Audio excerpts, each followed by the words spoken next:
Okay, so update video on the RX-7, and also there's a chassis buddy over there. Hi, chassis buddy. Oh, for those of you who don't know, the NA-MX-5's chassis is based off of the first gen RX-7, so good for that there. Anyway, some updates on the car. Replaced a couple things, well, actually one thing since the last video, and some other stuff that I ordered and stuff. So I'm gonna go ahead and start off by showing you something. Go over here in the light so you can see it better. This is the thermostat that was in the car. It is fucking disgusting. Like, dear fucking God. Anyway, pulled that out and spent a good amount of time yesterday just scraping all the old gasket off the thermostat housing. And let's see, I had to, because I didn't want to wait for an OEM gasket to come in. I got some gasket material. Cut out my own gasket. And it's a little bit bigger than this little housing surround thingy. So it sticks out a bit, but that's okay by me. I don't really give a shit. And RTV'd the shit out of the top and bottom of it, and that's now cured. Took it out for a spin today. So actually, the issue that it was having was it was overheating, or it seemed like it was overheating. Because I took it out for a spin a couple days ago, came back, popped the hood, and there was just heat blowing like hell out of the engine bay. So yeah, that's when I thought to open that thermostat housing, and that's when I found the thermostat all fucked up and disgusting and shit like that. There is rust all over the inside. Also, because of that, there's rust inside the tubing and stuff like that. I ordered a 3-core aluminum radiator, so that should be here sometime next week. I'll be swapping that out as soon as I get it, because with this engine and this car, I do not want to be running a stock radiator. Or I believe that's a stock radiator anyway. But yeah, I took it out for a spin today after I let the RTV cure for 24 hours, or since yesterday morning. And just took the same route as last time in the last video, just on the highway off the next exit. Came back around, popped the hood, and I mean I could feel heat blowing off the engine still, but nowhere near as bad as it was, so that tells me the thermostat is working, the new one anyway. The one I got, just the $15 one, failsafe from AutoZone. I guess it's better, I don't know. But seems to work fine.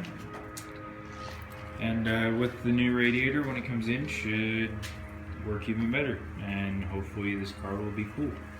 I mean, it's already cool, kind of cool anyway, but it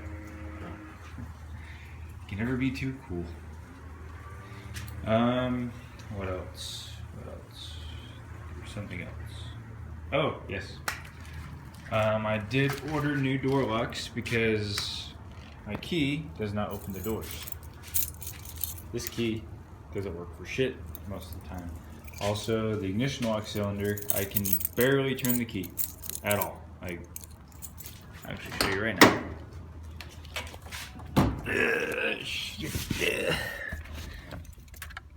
I mean, earlier today when I came home from work, I popped it in and turned like nothing. But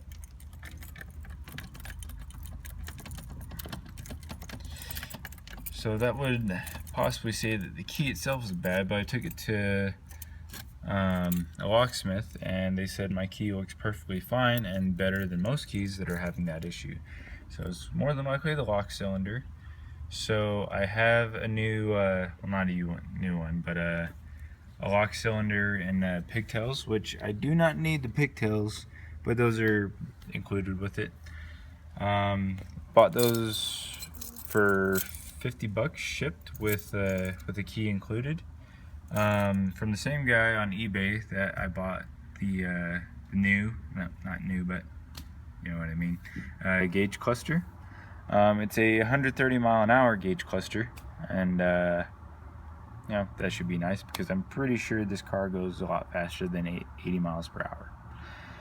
As soon as that gets here, I'll be installing that, and hopefully everything works. But if not, hopefully at least the speedometer gauge will work. Not exactly expecting the fuel or the temp gauge to work, but I'll be troubleshooting that fuel gauge probably this weekend. But as of right now, the car runs and drives pretty damn good. Not overheating anymore. And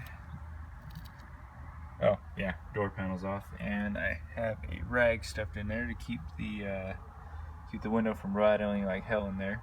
The little inserts that hold the window onto the roller thingy, a fucker mechanism thing, whatever the fuck it's called.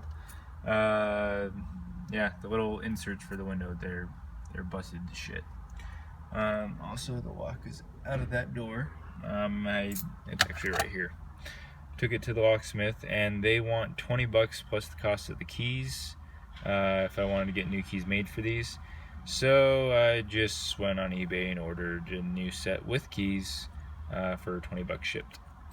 So that should be here by next week too. So then I can walk my car. I also do need to get a rear mirror, and I also need to fix this mirror.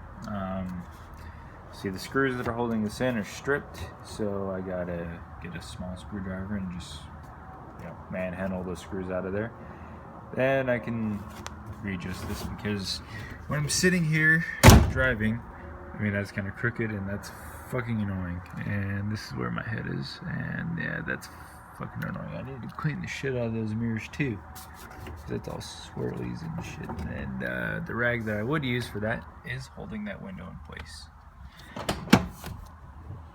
But anyway, car runs and drives great. I can just barely turn the key for shit, and that's pretty much my biggest issue, along with my speedometer gauge and not knowing where my fuel level is at. But I filled up a couple days ago, and should be alright. For a bit anyway, till next week, because I won't be driving this car much until then.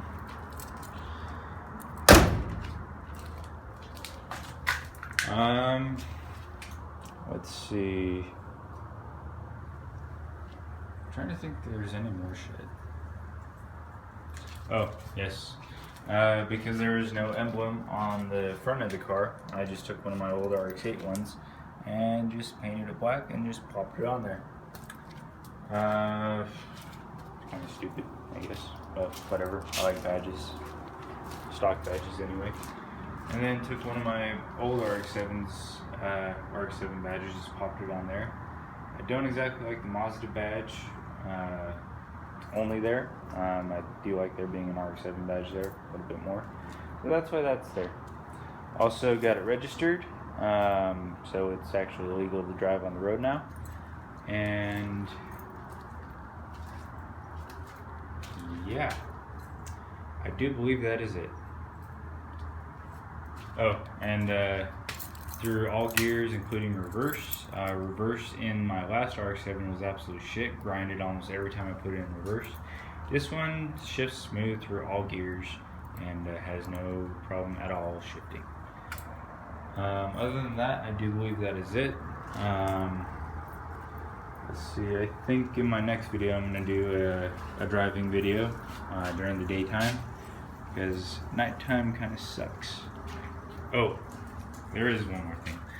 This passenger seat is a driver's seat. I know it's a driver's seat because the driver's seat shit is on the right, is on the left side instead of the right. Also, that spinny thingy should only be for a driver's seat.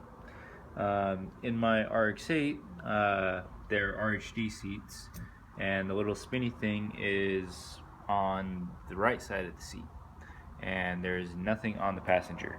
So I know that doesn't belong on a passenger seat, and it's not a right-hand drive seat either. So it's a LHD driver seat. So yeah, there's that. Okay, now there's really nothing else. So till my next video, that's it for now. So yeah, see ya.